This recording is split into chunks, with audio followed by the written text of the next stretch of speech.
Hello everyone, we are back with another important topic for class 12 macroeconomics, paradox of thrift. আমি paradox of thrift topic to সকলো students এ হয়তো অকমান হলেও মানে tough পাবলে পারে, but in today's short video we will be our right intention is only to make this topic seem easier for you. Fine. আমাৰ অকল ইন্টেনশন আজিৰ ক্লাছটোত এইটোৱে হ'ব যে পেৰাডক্স অফ থ্ৰিফ্ট যোনটো তোমালোকে আগৰ পৰা ভাবি আছিলা হয়তো এটা অলপ টান topic, you will find it very easy from today's class, and that's my word to you. Okay, at the end of today's short video you will have to tell me that you have understood it very well. Fine, so let's start paradox of thrift with great zeal and enthusiasm. Fine. So before starting the class, let's know what does thriftiness means. Thriftiness বুলি কলে আমি কি বুজি পাও, and what is paradox? আমি paradox বুলি কলে কি বুজি পাও. So what is thriftiness? It is a behavior. Thriftiness is a behavior of the consumer. What kind of behavior of the consumer? It is a behavior of the consumer where consumer tries to consume less. কমকে consume কৰিব খোজে আৰু বেছিকে save কৰিব খোজে. Fine. We know যে আমাৰ যিমান total income আছে, out of that total national income, আমি either কি হয় consumption expenditure spend কৰো নাইবা save কৰো, right? কিন্তু what is thriftiness? Thriftiness is a behavior of a consumer where the consumer tries to consume less and save more and save more. Fine. And what does the word paradox means? The word paradox is nothing but contradiction. Tamane yate paradox of thriftot ami kiba eta enekwa bostu pam jot tate eta contradiction thakibo. Mane ami bhabim kiba eta kintu hoi ulabo kiba eta. Buji paisa? So literal meaning of paradox of thrift mane hoise thriftiness, to consume less, save more, and paradox is nothing but contradiction. Fine. Now let's start what is paradox of thrift in the next slide. So what does paradox of thrift says us? Let's know about it. Fine. So what does paradox of thrift tells us? If all the people of the economy increase the proportion of the income they save, মানে যদি ইকনমিত প্ৰত্যেক ঘৰ মানুহে কিমানখিনি out of the total income কিমানখিনি proportion তেওঁলোকে save কৰে, increase কৰে, meaning they are increasing their marginal propensity to save, তেতিয়া হলে কি হ'ব, the total value of savings in the economy will not increase. So' ইয়াতে কি হৈ পাইছো, আমি এটা কণ্ট্ৰাডিক্টৰী কথা পাইছো, হয়নে? এটা প্যাৰাডক্স পাইছো. What is the contradictory thing? যে ইকনমিত প্ৰত্যেক ঘৰ মানুহে বেছিকে ছেভ কৰি আছে. The marginal propensity to save in the economy has increased. So basically, আমি ইয়াৰ পৰা কি গম পাব লাগিছিল যে যেহেতু প্ৰত্যেক ঘৰ ইন্ডিভিজুৱেলে out of their total income saving বেছিকে কৰি আছে, proportion of saving has increased, therefore the saving at all levels should increase. হয় না নাই? কিন্তু ইয়াতে আমি কি দেখিছো যে total saving in the economy will not increase. This is the paradox. The saving will either decline or saving will remain unchanged. মানে কি কৈছে, প্ৰত্যেক ঘৰ মানুহে কমকে কনজিউম কৰি বেছিকে যদি সেভ কৰে, ইকনমিত আসলিকে সেভিং কমি আহিব. বুজি পাইছা? Either it will remain unchanged or তাত savings কমি আহিব, saving কেতিয়াও increase নহয়. That is the paradox. That is the paradox of thrift which talks about. বুজি পাইছা? So ইয়াত কি কৈছে, it results in the paradox of thrift which states that people become more thrifty. যেতিয়া মানুহবিলাক বেছি thrifty হৈ যায়, মানুহবিলাক বেছি thrifty হৈ যোৱা মানে কি বুজাইছে, মানুহবিলাকে বেছিকে সেভ কৰে, মানুহবিলাকে কমকে কনজিউম কৰে, they actually end up saving less. মানুহবিলাকে actually in reality কমকে সেভ কৰা start কৰে, or just same as before. মানে either the saving remain unchanged, সিহঁতে আগতে যিমানখিনি কৰি আছিল সেভিং এতিয়াও সিমানখিনি কৰি থাকে নাইবা the saving declines. So this is what paradox of thrift talks about. This is what paradox of thrift talks about. Very easy. Fine? Very easy. আমি আজিৰ ক্লাছত কি গম পালো এটা সাংঘাতিক ধৰণৰ প্যাৰাডক্স যে আমি যদি বেছিকে সেভ কৰো কনজিউম লেছ কৰো actually economic savings কমিহে আহিব বা unchanged থাকিব. The saving in the economy will not increase. So let's explain these paradox with the help of a diagram. Fine? আমি paradox of thrift to এটা আমি already পঢ়ি আহা থিওৰিৰ জৰিয়ত পঢ়িব পাৰিম য'ত আমি অলৰেডি জানো in the chapter determination of national income equilibrium level of national ইনকামত আমি পাইছোঁ যে ইকুইলিব্ৰিয়াম লেভেল অফ ইনকাম আমি ডিটাৰমাইন কৰিব পাৰোঁ using two approach. The first approach is aggregate demand, aggregate supply approach. And the second যোনটো তোমাৰ approach হয়, it is the saving investment approach. Fine? আৰু আমি paradox of thrift concept to বুজিবৰ কাৰণে আমি saving investment approach to ল'ম. Fine? Where we know যে য'ত the point at which saving and investment have become equal, at that point equilibrium level of income will be determined. Fine? So in the next slide আমি diagrammatically বস্তুটো explain কৰিব খুজিম. ধুনীয়াকে এই ডায়াগ্ৰামটো চোৱা. ইয়াতে আমি কি দেখিছো ফাৰ্ষ্ট চোৱা x এক্সিছত আমি ইনকাম লৈছো y এক্সিছত আমি সেভিংস বা ইনভেষ্টমেন্ট লৈছো. ফাইন? সেভিং কাৰ্ভডাল আমাৰ নেগেটিভ x এক্সিছৰ পৰা ষ্টাৰ্ট হৈছে কিহৰ কাৰণে because saving at zero' level of income তোমাৰ নেগেটিভ হ'ব কিহৰ কাৰণে কাৰণ at zero' level of income আমি there will be certain level of consumption which is said to be as তোমার autonomous consumption that will be financed from previous saving which is also said to be as this saving negative saving he karone saving jundal curve hoy negative x axis or pra start hoise and it is an upward sloping curve. Why saving function is an upward sloping curve? It reflects that saving has a positive relation with income. As and when income increases, saving also increases. Fine? So this is the saving curve and it is given by the saving function minus c bar plus 1 minus by. 1 minus by to ki hoy? Yate MPS hoy. Fine? এতিয়া আমাৰ যোনটো investment curve হয় আমি ইকনমিক্সত class 12ত আমি কি হয় যোনটো investment পঢ়িম ইয়াতে that is the autonomous investment. What is autonomous investment? It is the investment which is independent of income. Income বাঢ়ক বা কমক at a certain level of investment economy থাকিবই. Therefore, the autonomous investment curve that we are talking about will be horizontal to the x-axis reflected by I in our diagram. Fine? এই যোনটো yellow line আছে এটো এটা investment curve হয় এটো blue line to কি হয় saving curve হয় আৰু according to saving investment approach at that point য'ত saving আৰু investment curve ডাল intersect কৰি আছে তাতে আমি equilibrium level of income in the economy determine কৰিব পাৰো which in our case happens at point E. Exactly a point ত হৈ আছে blue color curve ডাল চোৱা saving curve yellow color curve dal swa investment curve intersect hoy ase at point E ta mane ki kobo paru yate s equal to I hoy ase mane saving is equal to investment hoy ase correspondingly we get the equilibrium level of income y. So economic equilibrium level of income y hoy goise. Fine? Yarleke ami already janu we are very clear with it.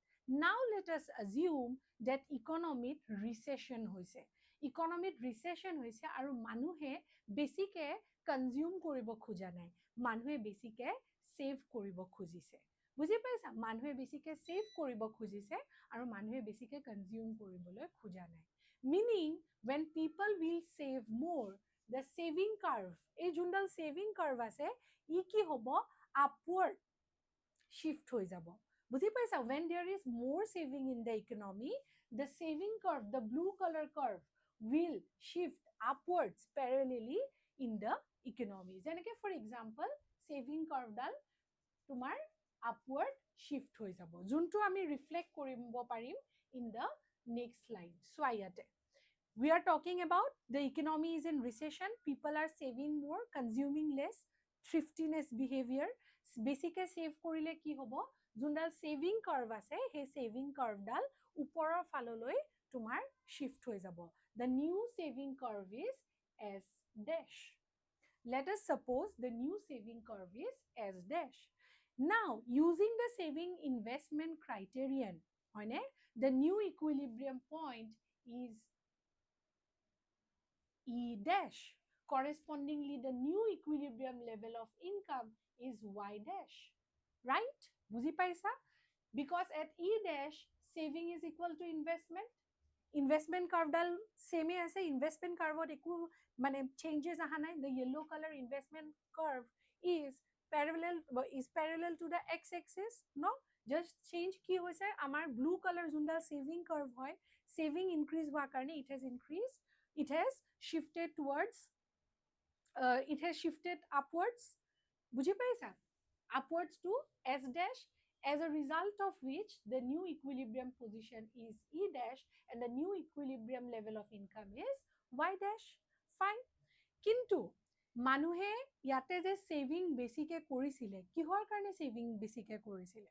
মানুহবিলাকে ভাবিছিলে যে যেতিয়া মানুহবিলাকে বেছিকে save কৰিব, ইকনমিত saving increase হ'ব. কিন্তু ইয়াতে আমি যদি চাওঁ সেভিং ক'ত আছে, কমিহে গৈছে, হয়নে? তাৰমানে মানুহবিলাকে ভাবিছিল অলৰেডি মানুহবিলাকে ক'ত আছিলে, ইট আছিলে. নাও দ্য হাউচ হোল্ডছ আৰ সেভিং মোৰ, হয়নে নাই? চ' মানুহবিলাকে এক্সপেক্ট কৰিছিল যে কি তেওঁলোকে they will land up in a position such as F at the new saving curve S dash. কিন্তু নাও মানুহবিলাকে কি হৈছে, যোনখিনি পইচা সেভ কৰিছে সেইখিনি পইচা তেওঁলোকে ইনভেষ্ট কৰা নাই. তেওঁলোকে সেভিং কৰা পইচাখিনি ইনভেষ্ট কৰা নাই, স্পেণ্ড কৰা নাই, মিনিং যে the economy will not improve, the economy will not grow. Since the economy is not growing, to reach the equilibrium level, income লাহে লাহে কি হৈ আহিব লাগিব, কমি আহিব লাগিব. সেইটো কাৰণে ইনকাম লেভেলটো তোমাৰ ক'লৈকে কমি আহিছে, ইয়ালৈকে কমি আহিছে. At the point E dash where saving and investment is less. And at this point, in fact, saving is also less. Saving is also less. I hope you are very much clear with it. মই আকৌ repeat কৰিছো, ইকুইলিব্ৰিয়াম level of income ক'ত আছিলে, আমাৰ it আছিলে, হয়নে? Correspondingly, equilibrium level of income আমাৰ OY আছিলে, হয়নে? Now, there is recession in the economy. মানুহবিলাকে বেছিকে সেভ কৰিছে, the saving curve has moved towards the up to S dash. Now, people expects যে কি as they are saving, households are saving more, their savings will increase till point F. কিন্তু they do not reach point F. Why they do not reach point F? Because whatever money they are saving, they are not investing. The economy is not growing, as a result of which, to reach the equilibrium position, the income will have to be decreased. So income Y পৰা কলৈকে আহি গৈছে, Y dash লৈ আহি গৈছে. আৰু savings কি হৈছে, ultimately কমি গৈছে. The savings has reduced. বুজি পাইছা? সেভিং কিমান হ'ব লাগিছিলে, এইখিনি হ'ব লাগিছিলে, কিন্তু সেভিং একচুয়ালি কি হৈছে, তোমাৰ ই ড্যাশত হৈছে. So this is paradox of thrift. যে কি এজন মানুহে মানে the households when they are saving more, actually কি হ'ব লাগিছিল, the saving should have increased, but the saving did not increase and income has reduced in the economy. This is nothing but the paradox of thrift. This is the contradiction. যে কি saving increase বেছিকে কৰিলে মানুহে economic saving actually কমিহে যায়, saving নাবাঢ়ে বা ৰিমেইনস the same. Fine. এতিয়া why this actually happens? Why this actually happens? This happens because there is reverse operation of the multiplier. কিহৰ কাৰণে মাল্টিপ্লায়াৰে ৰিভাৰ্স অপাৰেট কৰে? সেভিংস বুলি যে আমি কৈ আছো, savings are actually leakages in the economy. When there are more savings, মাল্টিপ্লায়াৰে backward কাম কৰে, মাল্টিপ্লায়াৰে ৰিভাৰ্স কাম কৰে, as a result of which income actually ইকনমিখনত ডিক্ৰিজ হয়. বুজি পাইছা? আৰু ইনকাম ডিক্ৰিজ হোৱাৰ লগে লগে আমি কি দেখিছো, the saving has ultimately decrease. মানুহে saving কৰ পৰা কৰিব? ইনকামৰ পৰাহে কৰিব, right? Because there is saving in the economy, there is backward operation of the multiplier or reverse operation of multiplier. Income has reduced and now ultimately saving has reduced. তাৰমানে বেছিকে saving কৰাৰ কাৰণে saving ultimately কমিহে গৈছে. This is paradox of thrift. And this paradox of thrift comes to operation when we consider this assumption in our hand. The assumption is that paradox of thrift is based on the assumption that people are not investing what they are saving. মই অলপ আগতে কৈছো ইনকামটো যে কমি আহে কিহৰ কাৰণে? কাৰণ মানুহে যিমানখিনি সেভ কৰিছে, out of that saving they are not investing anything. The economy is not growing. যদি মানুহবিলাকে যিখিনি সেভ কৰিছে সেইখিনি যদি মানুহে ইনভেষ্ট কৰে, তেতিয়া আমাৰ কেছত যেনেকৈ ইনকাম কমি আহিলে ইনকাম কমি নাহে. The income will remain same or it will increase. বুজি পাইছা? Let's also explain that. Let's also explain that in our next slide. মই কি কৈছো, if people are investing their saving, in that case the investment will go up. Investment ওপৰলৈ যাব আৰু national income will not fall. In our case, investment has remained unchanged because out of the total savings, we are not investing. We are only saving, because of which the income has reduced. Fine. In the next slide, we will show, I want to show you what happens when investment also increases. Ita ki gom palu swa economic saving curve dal edal first blue curve dal recession hoise, saving increase hoise, hone saving increase hoar karone ki hoise, the saving curve has shifted towards up to s dash, hone it has savings it increase hoise, hone there is backward operation of the multiplier or reverse operation of the multiplier. There is reverse operation of multiplier কাৰণ savings বেছিকে হৈছে, হয়নে? Reverse operation of multiplier কাৰণে কি হৈছে, income y পৰা y dash লৈ আহি গৈছে because the new equilibrium position is at e dash where the new saving curve will be equal to the purana investment curve at point e dash, হয়নে? Now let us suppose that মানুহে যোনখিনি পইচা save কৰিছে, out of that saving people are also investing. যেতিয়া investment বাঢ়ে, the investment curve will again shift towards the up. The new investment curve, আগতে investment code আছিল I, the new investment curve is now at I dash. The investment has moved towards the up. কিহৰ কাৰণে? investment বাঢ়ি গৈছে. এতিয়া investment যেতিয়া বাঢ়ি যায়, there is again forward operation of the multiplier. There is forward operation of the multiplier. বুজি পাইছা? Reverse operation of the multiplier, যেতিয়া আমি savings বেছিকে কৰিছো, যেতিয়া আমি investment বেছিকে কৰিছো, forward operation of the multiplier. So negative, positive, reverse, forward, দুটাই একেলগে যেতিয়া আহি যায়, it nullifies the effect of decrease in income such that income now remains same. How? চোৱা, এতিয়া নতুন investment curve আৰু নতুন saving curve ডাল ক'ত intersect হৈছে? at point F. So ultimately saving increase hoise. Agote saving kimankhini korisile manhe imankhini saving korisile. Now the saving has increased by this much. Manhe to expect korisil no je manhe F leke manhor savings actually increase hobo. Kintu F leke kihor kane saving increase hobo para nasil because manhe investment kora nasil out of what they have saved, right? So paradox of thrift actually comes into being or operates when we assume that whatever we are saving is not invested. Because if they are invested, the investment will increase, like in our diagram, investment curve will move towards the up. The new equilibrium position marked by the notun investment curve, intersection between notun investment curve and the saving curve will take place at F, and at F the saving has increased, aru the income has remained unchanged. Swa, corresponding to F swa, the income has remained unchanged. So yet paradox of thrift does not work. So ami jodi he assumption to nolo, paradox of thrift will not work. Therefore, what is paradox of thrift? What we have learned in today's video, it's that when we save more, it is argued that the savings in the economy will not increase, it will actually decrease or remain the same. Why? Because there is backward operation of the multiplier, because out of what we are saving, we are not investing, because of which the income will decrease. Income decrease hua mane ultimately saving in the economy will decrease. I hope you have liked the today's video, hoine? Aru enukwa horu horu interesting videos চাই থাকিবলৈ কাৰণে আমাৰ লগত join কৰিবা. Thank you so much for today's class. See you in the next video. Bye bye.